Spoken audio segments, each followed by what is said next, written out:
Good morning, it's Tristan here from ZebraInvest, and today I just want to run through a simple video all about how to choose an estate agent.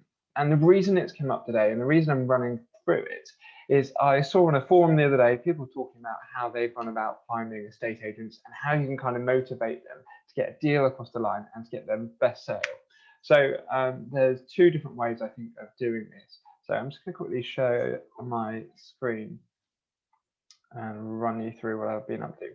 So you can see here, lots of people tend to like to go out and use either a high street agent or perhaps an online agent.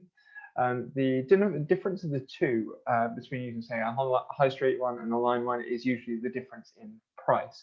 But the main thing that you get, and I tend to see, is that within a high street agent, you've obviously got their contacts, the people who they've already managed to sell other properties to in the area before, and they'll have knowledge of other types of buyers who are going to be looking to buy your house rather than just someone looking online. So it can also be, and as I just said, the local knowledge of an area. So say, for example, someone in Norwich is looking for a property in Cossey, you might turn and say, okay, we've got this fantastic 5-bedroom house there that you might like to look at. But Drayton's also actually really close nearby. But if you were just using an online agent, people are only ever going to be looking at, say, like Rightmove or Zoopla, and they're only just going to narrow down and focus on that one area. Which means if you've got a property that's in, fantastic condition, but it's technically outside their search area, they're not even going to bother looking at your property. And so then it also comes down to valuations. When you've got someone local who knows the ground, for example, in Norwich, it was the same a little bit in Southampton, but one road can be worth far more money than the next one. And that's just because of local demand and the types of houses that are on that street. And a good example is there's a road in Norwich, I'm going to crumble the name, that is called Carnarvon Road. And on that road, you've got one end of the street, properties can be worth up to say about £350,000. But at the other end of the street, they're worth £200,000. And there's just very much knowing your area. And that's what you don't get from an online agent. So what I'm going to do is I'll show you through a few different ways to be able to take a look at this. But there's a really easy way to choose which agent you're going to possibly use and who to target. So what I'm going to do is jump in and show you straight on to Rightmove and Zoopla, just to show you what you can actually do. So if you head on to, say, Rightmove, there you go. I'm just going to show you an area where I've looked at and I've sold a property recently.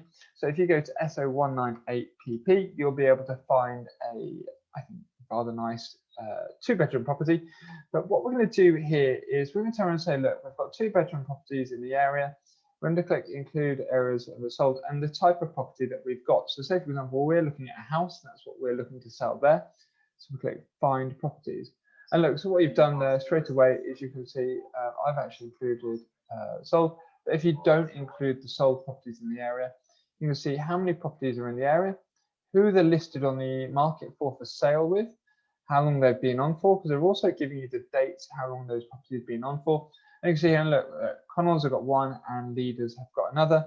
We're going to have a look through, and just by clicking on them, you can see kind of what standard they're in and roughly see, what matches up to your kind of property and what needs doing to them. So here you can see that this property is okay, could do with a little bit more work.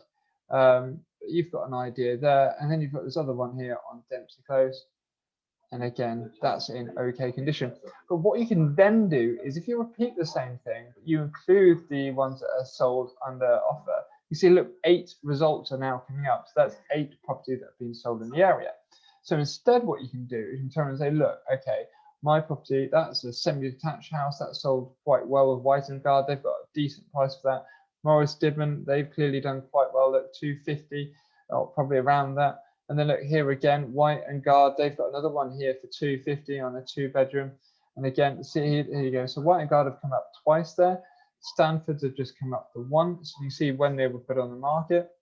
Here we go. We've got another one at 220 with Hamwick. But what we can see just by looking through these listings, we can see which agent is stronger in the area than the other ones. So possibly which one we should choose, which one we should go out to and possibly work with. So in this case, I say someone like White and Guard looks like they seem to be selling quite well. They seem to be selling 2 beds, and they've probably got other people in their area who like 2-bedroom properties. You can repeat the same thing. You can increase that up to, again, to 3 bedrooms. And again, you can try and say, look, we've got 3 on the market here, White and Guard coming up, Fox and Sons, that seems to be the same property. And you've got another one here as an auction property. If you again repeat that with the filters, increasing the numbers, including sold subject to contract, you can then have a look through, and again, you can now see who's got these properties sold. So you've got Standard, Clark Muse. Clark Muse have got 2 there. They look like very similar properties, so that might be a good indication of who to go to. But it's a good way that way, by doing that process and actually looking at the properties that have sold rather than the properties that are on the market for sale. You can see who's got those type of buyers, who's likely to get your property sold for more money.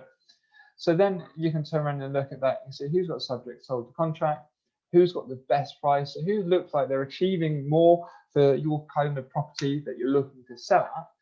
And that way you know who to approach to get your property to get sold. So then we can then turn around and look. The other bit that you can do with a high street agent rather than an online agent is you can encourage performance. The problem with an online agent is it's usually a fixed fee and they're not getting any slice or any increase for trying to actually get your property out, or calling around people, or getting anyone across the door to get seeing your place. So what you can do is, a lot of agents, and they all have different price ranges, but they can turn around and say that, for example, they charge 1% commission. And a lot of agents charge 1% commission on your sale. But what you can do is make that a sliding structure. So 1% is great, and that's also better than probably an online agent, because if they sell the property for more money, they're going to earn more money. So it's in their interest to get that property sold for more. So the other bit is you can do, I call them spikes or increases. And what you can do is you can turn and say, look, we'll apply a base rate. So you get 1%, you'll get 1% on anything where that property sells for up to, say, £250,000. Then anything over that, you then increase that fee. And the idea is we're going to, and you then go to increase that fee to, say, I don't know, 1.2% or to 1.1, 1.5%, and you do that over the whole sale value. So that means that they're massively incentivized to want to sell that property for more money and to be able to do you better. And whilst that is going to cost you more money on your whole sale, the actual increase in that fee versus the amount of extra money you're going to achieve in selling is well worth doing it. So by adding those targets into the sale price, then you can really drive up what you're selling your property for, and also getting them more motivated to want to sell your property than another one that they've got on the market. And so you can see that's a really interesting way to be able to kind of encourage performance and get an agent to sell it. So look, my name's Tristan from ZebraInvest. I invest in property in Norwich. I previously used to invest and sell properties with investors in Southampton. If you've got any questions about this video, if you like it, please like it. If you'd like to subscribe to my channel, please do. But hopefully that's a great way that you can find estate agents that will really push your property. Have a great day.